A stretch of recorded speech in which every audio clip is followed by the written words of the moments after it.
거룩한 주일 주님 앞으로 나온 여러분들을 사랑하고 축복합니다. 영상으로 예배하는 분도 사랑하고 축복합니다. 앞뒤 저로 인사하겠습니다. 당신은 소중한 분이십니다. 성령과 함께하는 삶은 강력합니다. 전혀 다른 삶이죠. 성령이 지금 우리와 함께 계시고 또 우리와 교제하기를 원하시고 우리에게 능력 베풀어 주시기를 원하십니다. 근데 민감하지 않으면 이 성령의 불이 꺼지는, 또 마치 성령이 계시지 않는 것처럼 우리가 삶을 살아갈 때가 많다는 것입니다.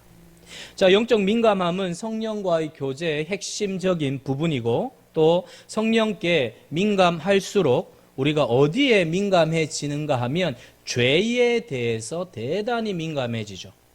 우리가 하나님 앞에서 죄의 문제를 잘 다루어야 성령과의 교제가 가능해지는 것입니다.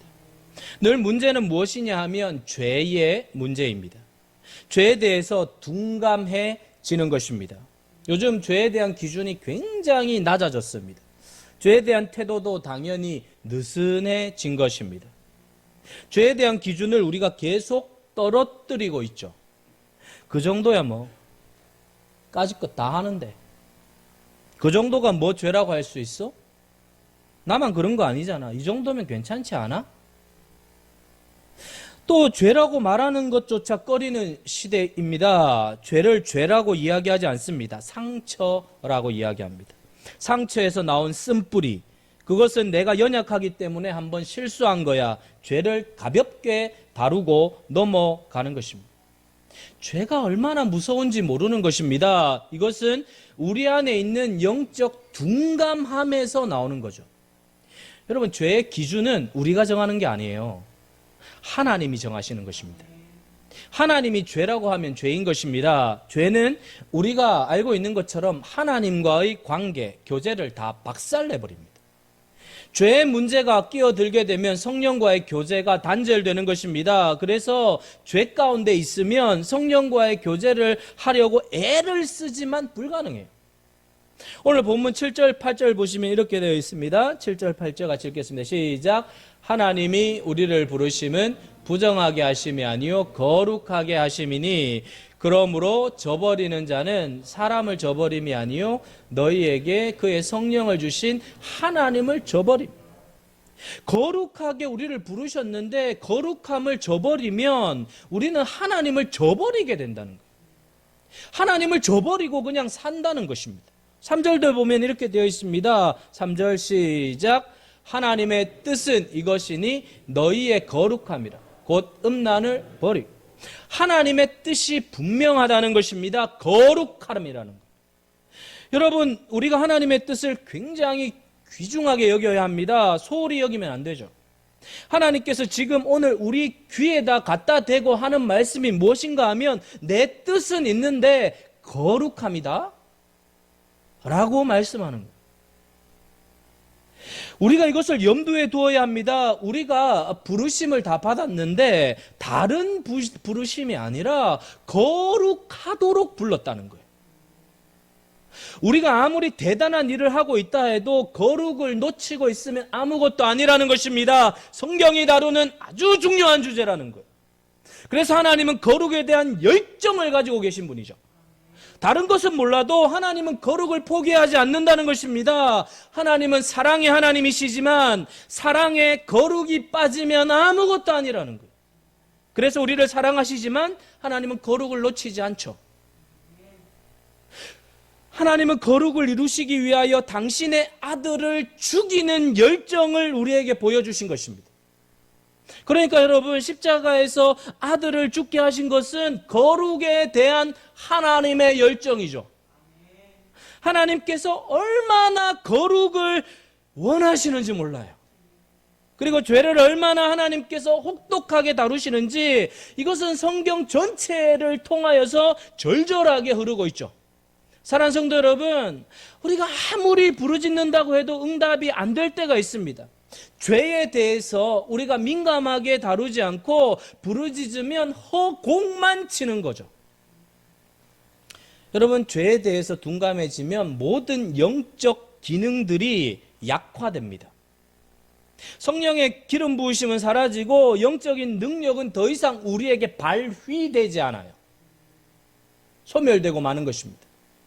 여러분, 야고보서에 보면 마지막 부분에 야고보가 이렇게 이야기합니다. 믿음의 기도는 병든 자를 구원한다라는 말씀이 있어요. 근데 병자를 위한 기도에서 야고보가 무엇을 강조하고 있는가 하면 5장 16절을 보겠습니다. 5장 16절 시작.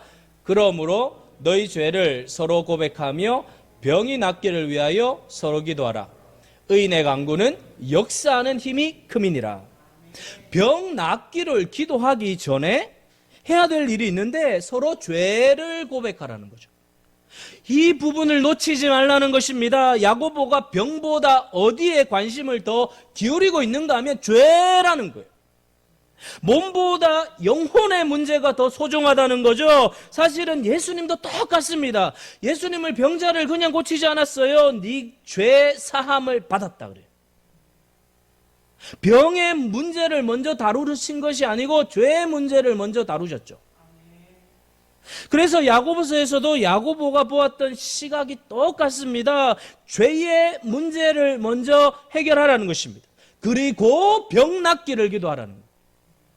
그러니까 죄를 다루지 않고 병만 다루면 안 된다는 거예요. 겉으로 드러난 병이 아니라 숨겨져 있는 죄를 다루라는 거죠. 요즘 시대가 심리적 치료, 정신적 치료를 엄청 이야기해요. 그게 필요합니다. 그러나 가장 깊은 곳까지 들어가면 무엇이 있는가 하면 심리적 문제가 아니고 정신적인 문제가 아니고 죄의 문제가 있다는 거예요. 정신과학적으로 되는 것이 아니고 죄의 문제를 다루어야 한다는 것입니다. 죄가 우리의 마음, 영혼의 모든 세계 안에 전이가 되어 있어요. 여러분, 이 암 환자도 이 전이가 되면 손을 못 쓰는 단계가 오죠. 지금 인간에게 미친 이 죄는 단순히 그냥 어떻게 한 번의 실수로 죄를 짓고 범하고 나쁜 짓 한다 이것이 아니고 우리 인격 속에, 영혼 속에, 성량 속에, 기질 속에 죄의 뿌리가 내리지 않은 곳이 없다는 거예요. 죄가 온몸에 퍼져 있죠. 우리 정신 세계 안에 다 파고 들어와 있습니다. 심지어 의식과 무의식의 세계 속에서도 파고 들어가 있어요. 여러분, 죄가 얼마나 깊이 들어가 있는지 모릅니다. 그래서 잘 발견이 되지 않아요. 내가 무슨 죄를 숨겨 놓았는지도 잘 모르고 살아요. 그런데 그 숨겨놓은 죄가 내 삶을 좀먹고 파괴시키고 있다는 것은 내가 감지하지 못하고 사는 거예요. 기가 막힌 거예요. 그러므로 우리의 삶의 근원적인 문제를 해결하는 능력이 바로 회개입니다. 그래서 성령이 우리에게 큰 은혜를 주실 때 회개가 터지는 거예요. 오늘 이 시간에 여러분들 속의 삶에 오랫동안 묵혀두었던 죄의 문제가 해결되기를 축복합니다. 여러분, 죄 문제는 일반 심리학자들이 다룰 수 없어요. 성경만이 우리의 마음을 지으신 하나님만이 다룰 수 있죠. 성경을 통하여 성령이 비추어 주실 때 깨달을 수 있는 것입니다. 아무리 심리학자, 정신분석학자를 만나도 다루지 못해요.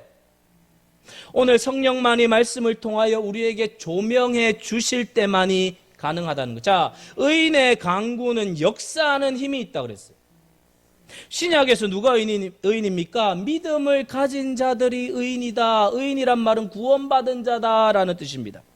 자, 그런데 여러분, 여기서 좀 더 구체적으로 이야기하면 죄의 문제를 심각하게 다루어 본 사람이 의인이라는 거예요. 예수 믿으면 입으로 시인하여 구원이 이른다. 맞습니다. 정확합니다. 입으로 시인하면 구원에 이뤄요. 그런데 입으로 시인한 그 시인이 진짜냐 가짜냐를 분별하는 것은 그 사람이 죄를 다루고 있느냐를 보아야 합니다. 아무리 시인해도 죄를 다루지 않으면 가짜예요. 가짜예요. 구원이 임하지 않아요. 반드시 구원받은 자는 죄의 문제를 다루게 되어 있어요. 입으로 시인했느냐? 진짜냐? 그러면 죄 문제를 다뤄요. 죄 문제 안 다룬다?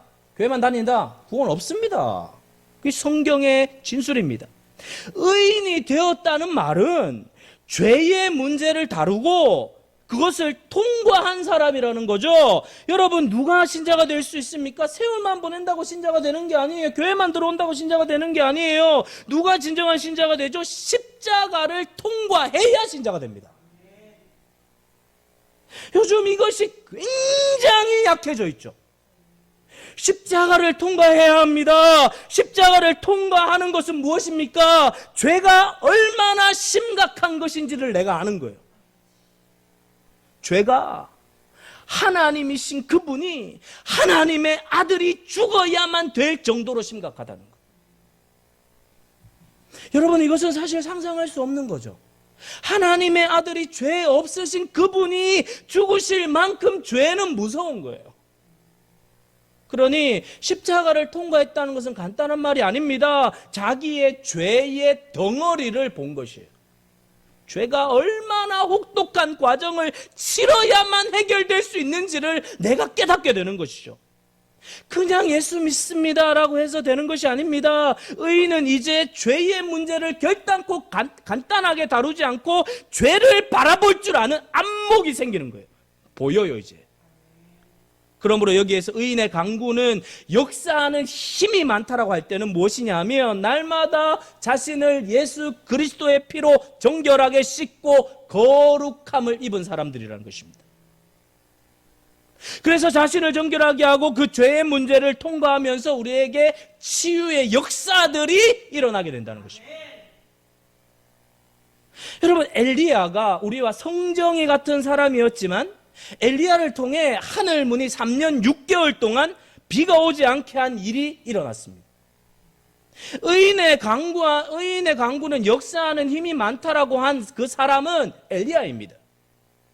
엘리야는 그 시대 속에 모두가 죄와 타협하면서 얼렁뚱땅 살던 그 시대 바알과 하나님 사이에서 머뭇거리는 그 타락하고 배역한 우상 숭배로 가득한 그 시대 속에서 유일하게 하나님 편에 딱 서 있었던 사람이에요. 멋있어요. 여러분, 죄를 품고 있으면 두 가지 특징이 나타납니다. 첫 번째는 하나님의 사랑이 우리 속에 흐르지 않아요. 하나님의 사랑을 느낄 수 없습니다. 아무리 하나님이 우리를 사랑한다고 해도 내가 사랑을 느끼지 못해요. 비극입니다. 왜요? 죄를 품고 있기 때문에. 하나님의 징계와 심판에 대한 두려움이 있죠. 여러분, 신앙생활 핵심 중에 하나는 무엇이냐 하면 하나님의 사랑을 내가 계속 경험해가는 것입니다.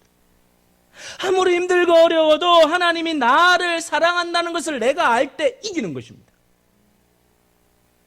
사랑하는 성도 여러분, 우리가 이 세상을 살아가면서 위로를 받고 힘을 얻는 것이 무엇입니까? 하나님께서 나를 여전히 사랑하고 있다는 것을 느낄 때 힘을 얻게 되는 것입니다. 근데 이 죄가 하나님의 사랑을 전혀 느끼지 못하도록 만들어버려요. 상관없어요. 하나님의 은혜가 막혀버린 것입니다. 은혜를 받고 싶어도 받을 수가 없어요. 여러분, 이 죄로 인한 죄책감의 무게가 은혜를 완전히 틀어막고 있는 것입니다. 이런 사람들 쉽게 낙심하고요, 두려워합니다. 왜 그렇습니까? 하나님의 사랑을 느끼지 못하기 때문입니다. 여러분, 하나님의 사랑을 느낀다는 것은 우리의 신앙의 가장 원천적인 거예요. 여기에서 모든 게 흘러나와요. 여러분, 하나님의 사랑을 받지 못한다고 하면 신앙생활은 힘이 없습니다. 기력이 없습니다. 그리고 내가 하나님으로부터 버림받은 것은 아닌가에 대한 두려움에 빠져요. 기쁨이 없어요. 그리고 쉽게 우울함에 빠지죠. 그리고 그 우울함에 빠지면 헤어나오지를 못하는 거예요. 사랑하는 성도 여러분, 세계상에서 가장 무거운 짐이 무엇입니까? 죄의 짐입니다. 죄가 짓누르면 아무것도 못해요. 그래서 우리에게 있는 모든 좋은 기능들이 작동을 멈추게 되는 것입니다. 자, 죄의 문제를 해결해야만이 하나님과의 친밀함이 회복되죠. 하나님과의 관계가 회복되면 그 다음부터는 다른 게 두렵지 않아요. 하나님과 관계가 회복되어야 모든 것이 열리는 거예요. 여러분, 오스왈드 챔버스라는 유명한 분이 있어요. 그분이 이런 말을 했어요. 하나님께서 침묵하셔도 불안하지 않을 정도로 그분과 너는 친밀한가? 하나님께서 침묵하셔도 불안하지 않을 정도로 너는 그분과 친밀한가? 무슨 말인가 하면 하늘 문이 닫힌 것 같아. 하나님이 없는 것 같이 닫힌 것 같아. 그래도 불안하지 않을 정도로 너는 하나님과 지금 친밀하냐라고 묻고 있는 거예요. 그럼 불안하지 않다는 거예요. 여러분, 부부간에 말을 하나도 안 해. 근데도 불안하지 않아. 그 관계는 괜찮아요. 근데 말을 안 해. 그럼 막 불안해. 막 말을 안 해, 불안해. 문제가 있는 거예요. 말을 하지 않아도 불안하지 않는 거예요. 그냥 침을하기 때문에 가만히 있어도. 쉬지 말고 기도하라 그러잖아요. 쉬지 말고 기도하면 입을 계속 벌려서 쉬지 말고 계속 기도하면 죽습니다. 막 쉬지 않고 막 계속 하면 잘 때도 웃기더라고요. 잘 때 제가 잠꼬대를 하는데 막 가끔씩 기도한대요. 주여 해결하여 주시옵소서 이렇게 기도했대요. 그게 기도가 아니고 가만히 있어도 주님을 느끼는 거예요. 그게 쉬지 않고 기도하는 거예요.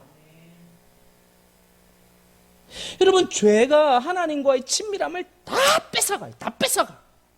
그래서 하나님과의 관계를 멀어지게 하는 것이죠. 하나님께서 아무리 당신을 사랑한다고 얘기해도 느껴지지 않는 것입니다. 와닿지가 않아요. 와닿지가. 와닿아야 되는데, 와닿아야 바뀌고, 와닿아야 변화되는데, 와닿도록 설교하기 위하여 생명 거는 이유가 여기 있는 거예요. 이렇게 왜 안 와닿아요, 오늘 느낌이. 왜 이렇게 썰렁해요? 와닿도록 하기 위해서 여러분, 와닿아야 뭔가 바뀌는 거 아니겠습니까?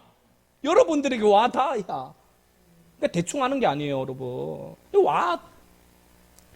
와닿지 않으면 활력이 없습니다. 늘 우울합니다. 두려움이, 불안이 있는 거예요. 여러분, 사랑이 흐르지 않고 또 하나는 무엇입니까? 우리에게 능력이 나타나지 않아요. 여러분, 삼손이 그렇습니다. 삼손이 정욕에 빠져드는 순간 그에게 주어진 어마어마한 능력이 쭉쭉 빠져나가기 시작합니다. 여러분, 죄의 특성이 무엇입니까? 자기 소견에 오른 대로 행하는 것입니다. 이사야 53장에 의하면 각기 제 길로 갔거늘. 그것이 죄입니다. 자기가 하고 싶은 대로 살아가는 거예요. 여러분, 자신의 욕망을 다루지 않으면 어디로 가죠? 여러분, 사람들은 하나님을 거추장스러운 존재로 여깁니다. 세상은요, 하나님을 거추장스러운 존재로 여겨요. 제껴놓아요. 내가 마음대로 하고 싶은데 하나님이 딱 계시면 거추장스러워요. 그래서 죄는 자기가 오로지 왕이 되게 하는 것입니다. 자기가 원하는 대로 사는 상태, 누구의 간섭도 받고 싶지 않아요. 내가 내 마음대로 해버리는 것입니다. 내가 왕이잖아요. 이것이 인간의 가장 원초적인 죄입니다. 사랑하는 성도 여러분, 교만이 왜 무섭죠? 자기가 하나님이 된 것입니다. 벌써 에덴 동산에서 인간의 범죄의 가장 주 요원이 자기가 왕이 되는, 자기가 왕이 되는 순간 하나님은 없습니다. 그래서 말씀을 준비하면서 목양실 앉아서 하늘 탁 불빛 쳐다보면서 하나님이 드러나게 하여 주시옵소서. 하나님이 나타나게 하여 주시옵소서. 하나님만이 드러나게 하여 주시옵소서. 하나님이 드러나야 하는 것입니다. 여러분, 이 죄를 품고 사는 동안에는 하나님의 능력이 나타나지 않아요. 그렇기 때문에 하나님은 우리가 죄를 범하는 순간 내가 왕이 되고 내가 주인이 되고 내가 하나님이 되려고 하는데 하나님이 당신의 능력을 부여하면 어떻게 돼요? 하나님의 영광이 다 가리워지는 것입니다. 하나님의 능력을 자기의 소욕을 위하여 사용하도록 주실 리가 없습니다. 그러니까 다 빼앗아가는 거예요. 그래서 죄를 품는 순간 다 빼앗기는 것입니다. 죄는 근본적으로 철저히 자기중심적입니다. 자기가 왕이 되고 자기가 주인이 되고 자기 마음대로 하고 싶고 자기가 하나님같이 되려고 하는데 그 죄를 품고 있는 동안에 하나님이 능력을 주시면 큰일 나는 거예요. 다 망하는 거예요. 어떻게 하나님이 주실 수 있겠습니까? 절대로 주실 수 없죠.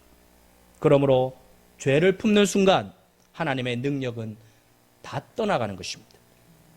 자, 이것이 굉장히 중요한 주제입니다. 죄가 작동하는 순간 하나님의 능력은 다 끊어진다는 것입니다. 여러분, 삼손이 누굽니까? 삼손은 나실인입니다. 툭줄을 삼가고 시체를 손에 대지 않고 머리를 자르지 않는 것입니다. 그러니까 자기의 몸을 지킬 때 하나님의 능력이 유지되도록 만든 거예요. 하나님은 분명하게 삼손에게 경계선을 그어주었습니다. 그 경계선 안에 삼손이 머물렀을 때 기가 막힌 능력이 솟구치는데 그 경계선을 벗어날 때 다 뺏기는 거예요.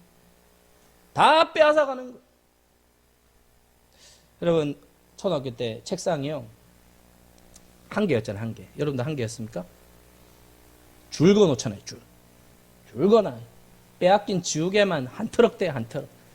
넘어오면 뺏기다. 줄 살짝 건드려 다 뺏어가. 여러분, 그 경계선을 넘어가면 다 뺏기는 거예요.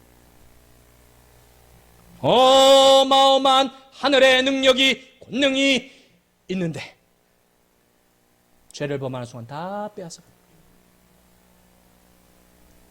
그 경계선 안에 머물렀을 때 삼손은 대단했습니다. 그러나 그 경계선을 넘어갔을 때 다 뺏기고.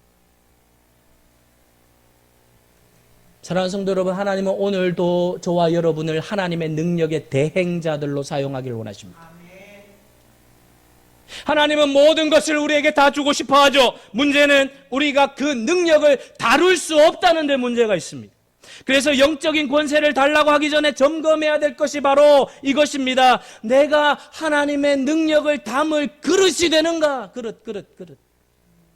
하나님의 능력이 임하고 그 능력을 사용하다 보면 우리도 모르게 교만해진다는 것입니다. 여러분, 이것이 보통 심각한 것이 아니죠. 하나님의 능력, 하나님이 능력을 주시면 내가 하나님이 되려고 하는 것입니다. 내가 하나님이 되어서 내가 마음대로 하려고 하는 거예요. 내 인생이라고 생각하면서 내 마음대로 내 멋대로 사는 것입니다. 여러분, 오죽하면 하나님께서도 사도 바울에게 육체에 찌르는 그 가시를 제거해 주지 않습니다. 너무 힘들어가지고 그것을 제거해달라고 3번 기도했다는 것은 3번만 기도했다는 게 아니에요. 할 수 있는 모든 것을 다 동원해서 기도했다는 거예요. 완전수잖아요. 제거하지 않아요. 한없이 약하게 만들어 놓고 그 위에 능력을 갖다 붓는 거예요.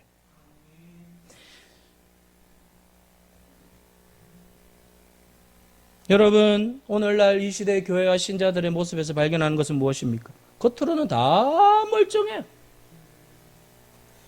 그런데 왠지 모를 힘이 없습니다. 능력이 나타나지 않아요. 다 갖추고 있는 것 같은데 결정적인 하나가 없습니다. 위로부터 온 능력이 없습니다. 삼손이 능력이 빠져나간 순간부터 어떤 일이 일어납니까? 블레셋에 붙잡히고 눈이 뽑히고 놀림감이 됩니다. 이방의 놀잇개감이 되어버려요. 천덕꾸리가 된 것입니다. 신자가 하늘의 능력을 잃어버리면 무슨 힘으로 살 수 있습니까? 세상에서 괄시를 받습니다. 조롱을 받고 살아가는 것입니다. 여러분, 삼손이 죄의 사슬에 걸려드는 순간부터 하늘의 능력이 다 사라져버린 것입니다. 그리고 막 부러지고 넘어지고 뽑히고 깨지는 것입니다. 하늘로부터 온 능력이 다 사라진 거예요. 그 어마어마한 능력이, 그 대단한 능력이, 그 위대한 능력이 다 사라진 거예요.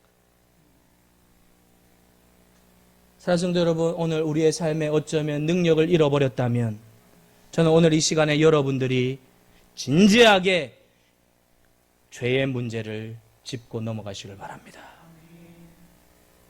삼손은 자신이 쾌락에 노출되어 있는 동안 자신 안에 능력이 빠져나가고 있는 것조차 인식하지 못했어. 이게 비극이에요, 비극.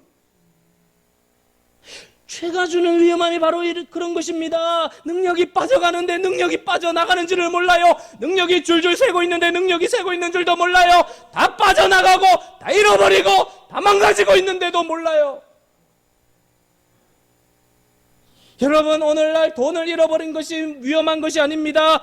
하늘의 권세를 잃어버린 것이 가장 비참한 것입니다.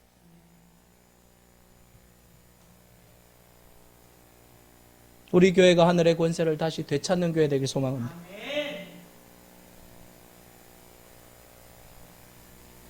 하늘의 권세가 있었잖아요. 그것이 교회잖아요. 사람들이 짓밟고 있습니다. 자존심이 상하지 않아요. 심각한 상태입니다. 사랑하는 성도 여러분, 이스라엘의 운명이 엘리야의 손에 달려 있었습니다. 왕에게 권세가 있는 것이 아니고 하늘을 열고 닫는 권세가 엘리야에게 있었죠. 모세의 지팡이 하나가 그냥 오물이 묻어있는 볼품없는 지팡이지만 그 지팡이 위에다가 하나님이 능력을 부여해 주시니까 이스라엘을 이끌고 출애굽을 한 것입니다. 오늘 우리가 능력을 잃어버린 지점으로 돌아가 보십시오. 여지없이 죄를 용납한 곳입니다. 죄를 용납한 곳이에요. 죄와 타협한 곳이에요. 그 자리엔 죄가 있습니다. 죄를 죄로 여기지 않는, 교회에서 죄를 설교하지 않는 교회들이 많아진다고 합니다. 둔감해지고 있어요. 그냥 사는 거예요. 신앙이 교양이 되어버렸습니다. 교양이 되어버렸어요. 교양스러운 사람들만 배출하고 있어요. 참회가 없어지고 옷을 찢는 죄의 심각성을 바라보지 않고 십자가를 부여잡고 엉엉 우는 사람들이 없어지고 있어요. 내가 얼마나 비참한 죄인인지, 내가 얼마나 하나님 앞에서 더러운 죄인인지를 고백하는 사람들이 없어지고 있다는 거예요. 내가 얼마나 비참한 죄인인지, 내 속이 얼마나 더러운 오물로 가득 채워져 있는지를 토해낸 적이 없는 거예요. 그러니까 계속 더러운 게 쌓이는 거예요.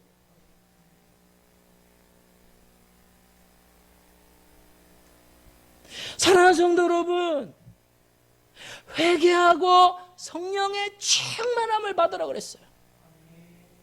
회개하고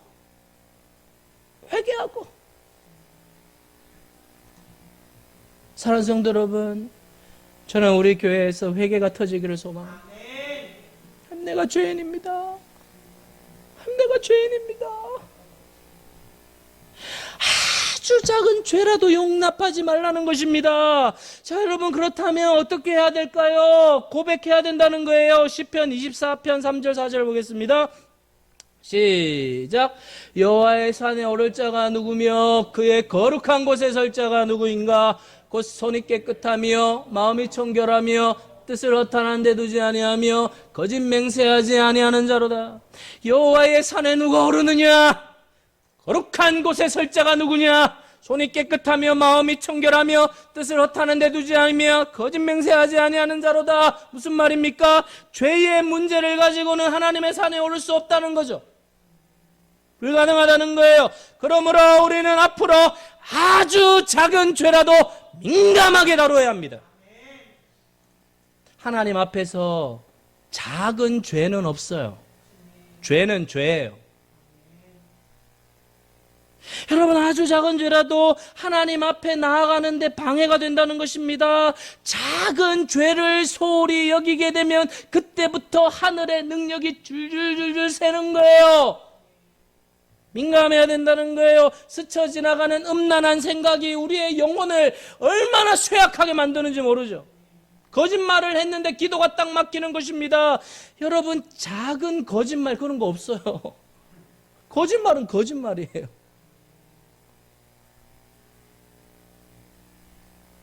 우리 집 애 뭐 딴 거 다 용서하는데 뭐 패스오브 하는데 거짓말 했다 그러면 그냥 몽둥이로 그냥 악소리 나는 소리 들으셨어요 혹시? 나 겁나 사택에 패는데 거짓말 했을 때 그냥 막 사람 살면 목사가 사람 죽인다 이러면서 목사가 사람 패는데 거짓말 했을 때 그렇게 패요.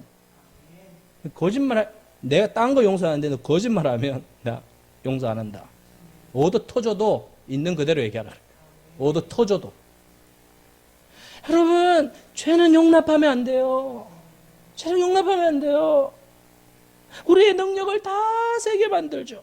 파괴력을 가지고 있다는 것입니다. 그래서 정직하게 고백해야 된다는 거예요. 여러분, 가장 무서운 것은 작은 죄를 소홀히 여기는 태도입니다.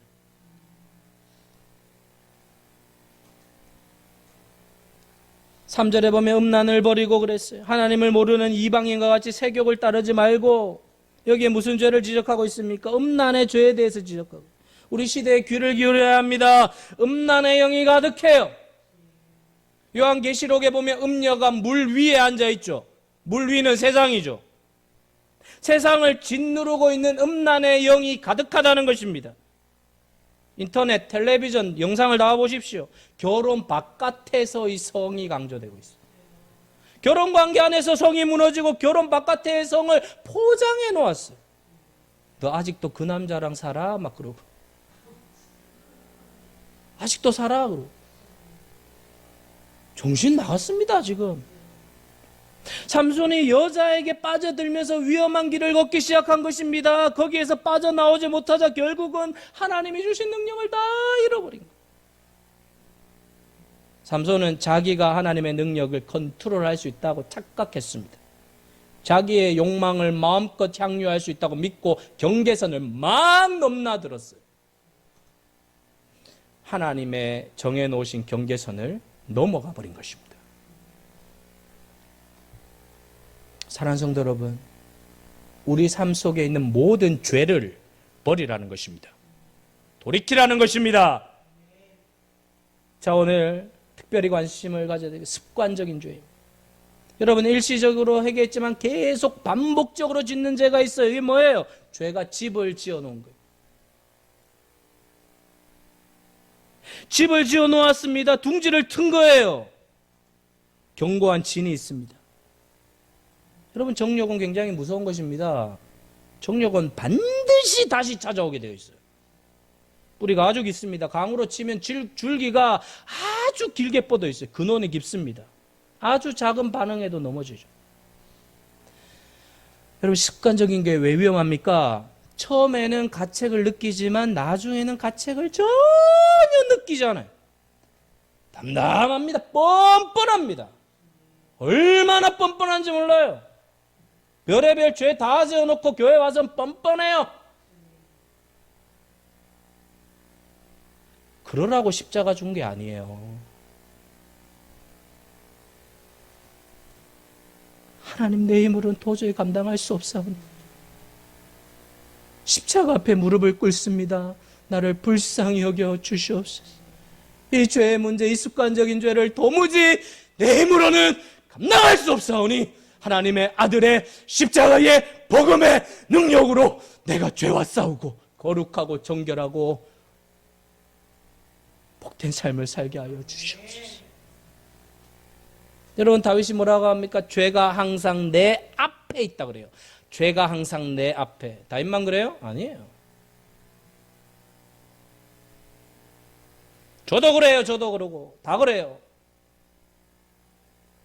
교회 안에서 교회에 머물면서 교회에서 목회만 하면서 교회에서 말씀만 연구하는 제 속에도 죄의 세력들이 꿈틀거리는데, 세상에 살고 세상을 보고 세상과 접하고 세상에서 삶의 터전을 잡고 있는 여러분들의 정욕과 내면과 심령은 어떻게 했냐는 거예요. 방법은 하나밖에 없어요. 십자가 앞에 무릎을 꿇는 것밖에. 여러분, 이 자리에서 무릎을 꿇지 않고 이 자리에서 주님을 만나지 않으면 신앙은 교양이 돼버려요. 교양. 그럴듯하게 앉아있다가 그냥 가버리는 교양. 그렇게 하지 말라는 것입니다. 사랑하는 성도 여러분, 홍수가 났을 땐 요강단지에 있는 오물을 버려도요 상관없어요. 요강단지에 내가 쌓아놓은 오물을 홍수 때 버려도 들어오니까 똑같아요. 그러나 깨끗한 물, 박목사님 기억하시는지 모르겠어요. 일본에 갔을 때 그 연못 기억하세요? 이야, 기억해요. 이게 통하는, 정말로요, 그 밑에까지 다 보여요. 와, 거기에 잉크 한 방울 딱 떨어뜨려 보세요. 그냥 시커매져요. 여러분, 거룩해지십시다. 깨끗해지십시다. 민감해지십시다. 십자가를 붙잡고 우리가 어떤 죄도 용납하지 않고 싸우십시다. 여러분, 싸우면 돼요. 우리가 싸워서 우리 교회가 이 시대를 감당하고 이 시대를 이끄는 능력의 교회가 되기를 주의 이름으로 축복드립니다.